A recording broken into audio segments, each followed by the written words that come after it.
Hello Sofa Squad. So today we're going to be talking about this crazy circus that revolves around Lori Daybell. Now first things first, y'all, this whole footage of Wheel of Fortune with Lori's little stint on there is making its rounds.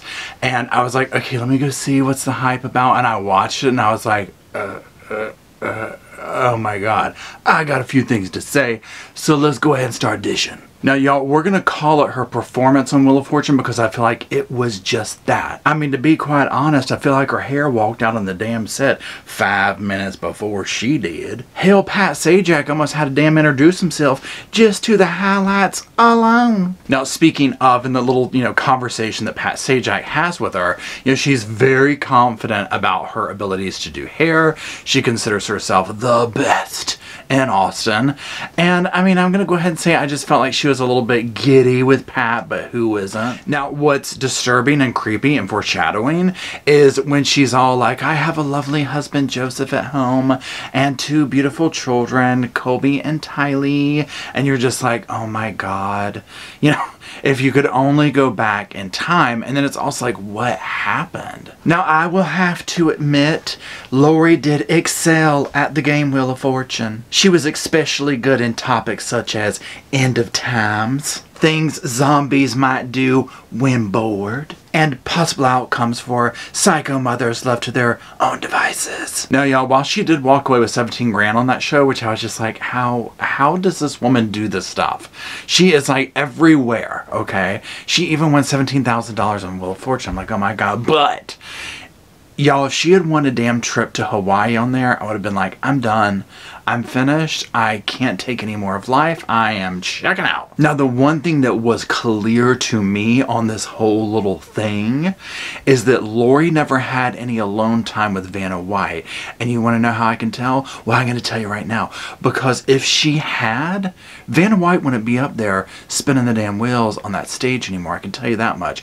It'd be Lori's ass. Poor little Vanna White would be up in the sky spinning those proverbial letters as the Wheel of Fortune went round and round. To me, this was 100% Lori going on that show being like, I'm gonna get her job.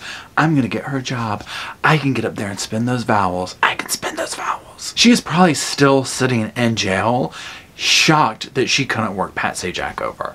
I mean, I'm sure it baffled her as to why she couldn't. And the other thing that I was kind of like, is when Pat Sajak came over, to do his little thing, congratulations, and she hugged him or whatever, and she's like, thanks for letting me do that.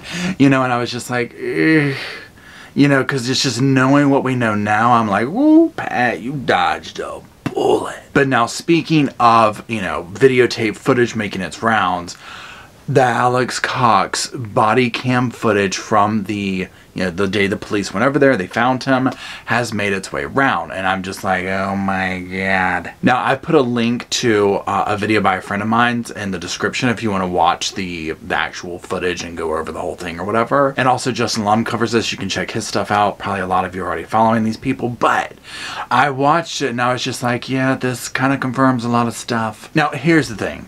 We didn't need to see any body cam footage. We didn't need to hear any audio to say that that whole situation is sketchy, okay? We already knew that. Now, what was interesting, well, first of all, the video is blurred out, so you can't really see anything, but you can just hear. But seeing, being able to put human voice to it, emotion, I'm being nice calling her voice human, but, hearing just how it went down. So, yeah, when the cops get there, they're talking to the son, and he does seem kind of, like, okay, here's the situation.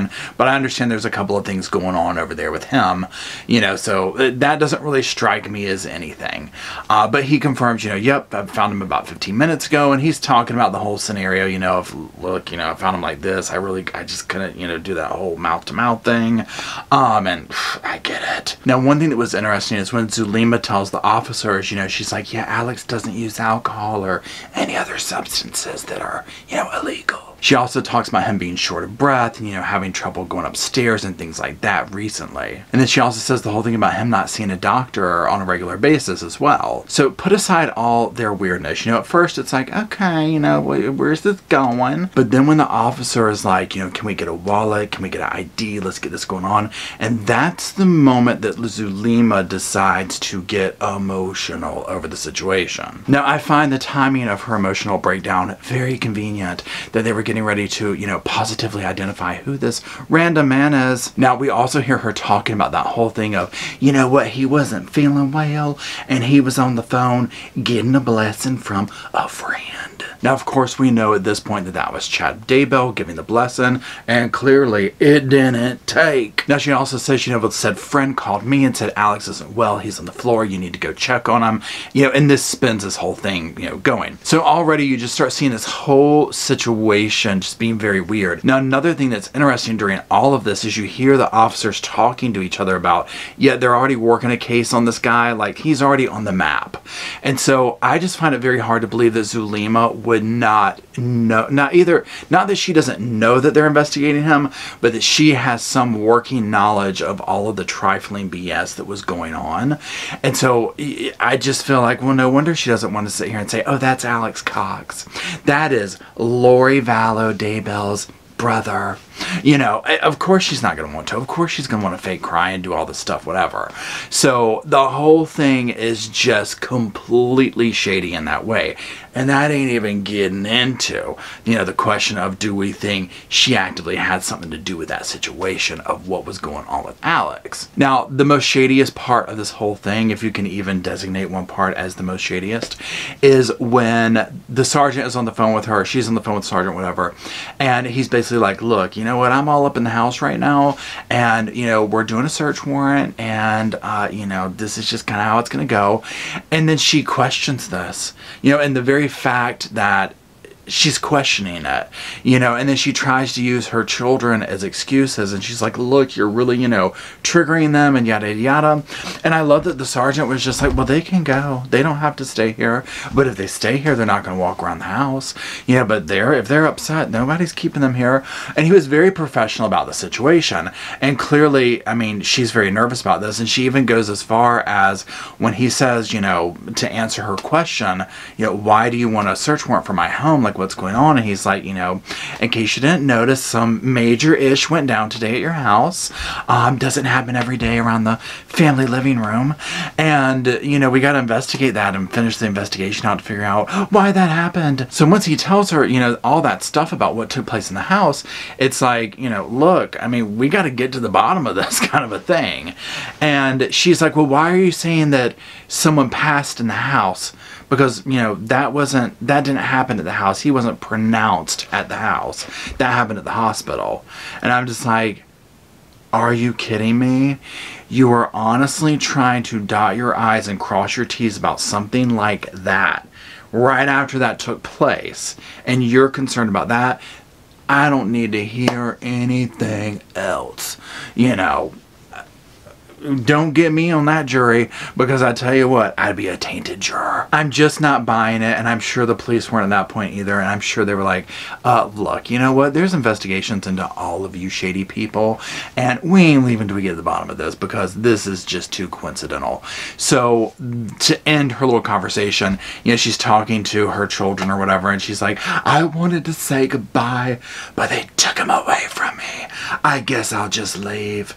And I'm just like, really? You probably didn't even care. This is just a manipulative tactic here. For God's sakes, how long have you been married? Like less than a month?